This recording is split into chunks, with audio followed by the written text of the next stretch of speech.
What's the latest on the crew? Let's go inside the clubhouse with Drew Wagner of Forbes Sports on Wisconsin Sports Daily. Served up by Wendy's on 1250 AM and 1057 FM The Fan. Inside the Clubhouse is brought to you by Focus Baseball. Sign your kids up now for July open tryouts at focusbaseball.com. Ages 6 to 17.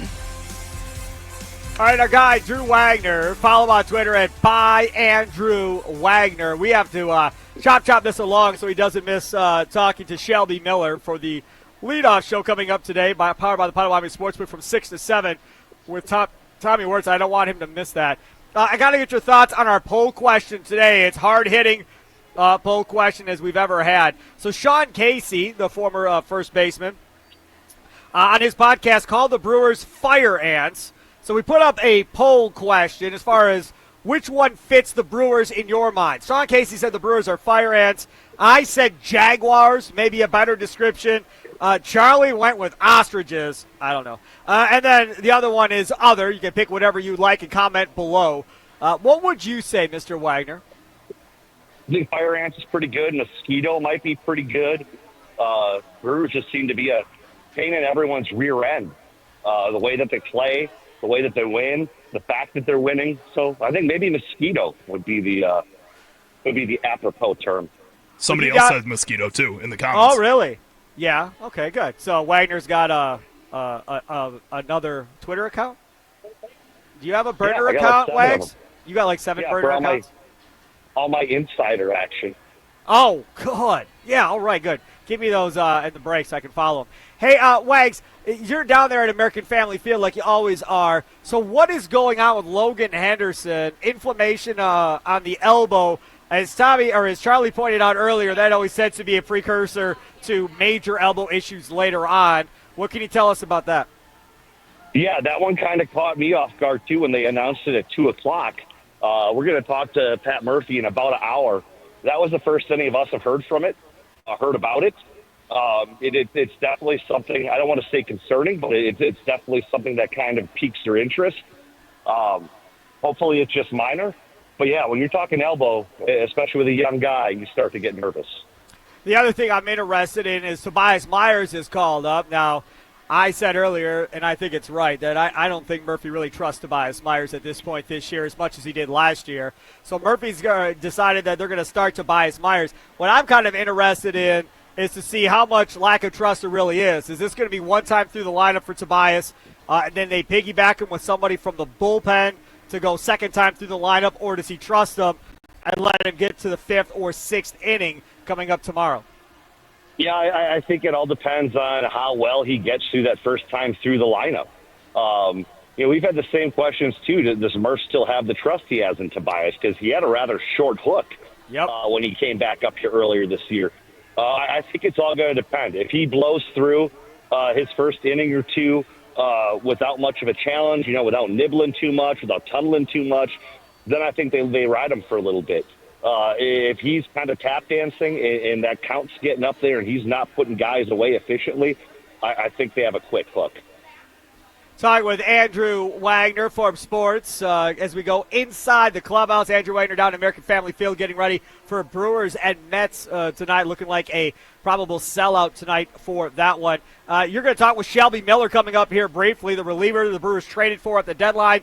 He comes after a rehab outing where he struck out the side for the Nashville Sounds. What can we expect out of Shelby Miller, do you think, going forward here, coming off of that injury? It's hard to say because he hasn't pitched in a while, and he hasn't pitched well over the last couple of years. He's definitely not the flame-throwing, fireballer, dominant source that he was when he was coming up with the Cardinals. But he's been able to show that in short bursts. I think his pitching makeup, the style that he pitches, relies on a couple of different kinds of fastballs with a little bit of off-speed breaking stuff. It fits right into the Brewers' pitching philosophy, right? That's what they like. They like guys that pepper the zone with fastballs and have the right off-speed and breaking stuff to keep guys honest. And you use that in limited doses, and you get a lot of success. I think by that metric, I think Shelby Miller is a great addition to this bullpen. But what we're going to see of him, it's hard to say because it's been, at least a month since he's been on a big league mound. The other name that I'm intrigued by that got put out in the transactions today from the Brewers as well is Robert Gasser. now getting a rehab outing, it looks like, at AAA Nashville. He's kind of been the forgotten man all year long. Nobody's talked about him being a player in this postseason roster for the Brewers or how he fits in. But if Robert Gasser is pitching like he did before his injury, he may force his way onto a postseason roster. Yeah, that's the kind of wild card right now. What is Robert Gasser going to bring you? Now, they're stretching him out right now to be a starter, so they have that arrow in their quiver if they need it. But if they don't have a room from the rotation, which it seems like they won't, that's a pretty nasty arm to have available out of the bullpen, especially if it can give you multiple innings. You know, you're looking at a situation where the Brewers could have a cavalcade of guys in their bullpen capable of giving you a little bit of length. That's a huge weapon to have. Are we looking at a situation where Quintana doesn't make the postseason roster for some reason because of, he's really not that bullpen arm necessarily. He's not one of the top 3 starters either, and they want some of these young flamethrowers in the bullpen, and essentially then he becomes an extension of the coaching staff, I would assume at that point, if he's not on the roster. I was thinking about that the other day because with how well some of these other guys are pitching, where does he really fit? That's a tough one. And I'm trying to see a universe in which, Jose Quintana, the veteran guy, is not on your roster, at least for the first round. You assume the Brewers are going to get out of the wild card round and probably go into right to the NLDS. Okay, well, now you're looking at 5 games. You're still looking at a short rotation, probably 3-4 guys at the max. Even still, Quintana's not one of your 4 guys. I think if they advance to a 7-game series, I think Quintana's in there. But it's hard to see a spot for him right now, which is kind of ludicrous to say. I got one for you. Tim Dillard was on yesterday, like he always is, FanDuel Sports Network, Wisconsin Brewers analyst, out here at State Fair with me having his cheese curd tacos yesterday. And we were talking about this rotation and ranking arms in the postseason. And he said that if it was him, Priester would be one of the 3 starting pitchers, and Mizorowski would be coming out of the pen.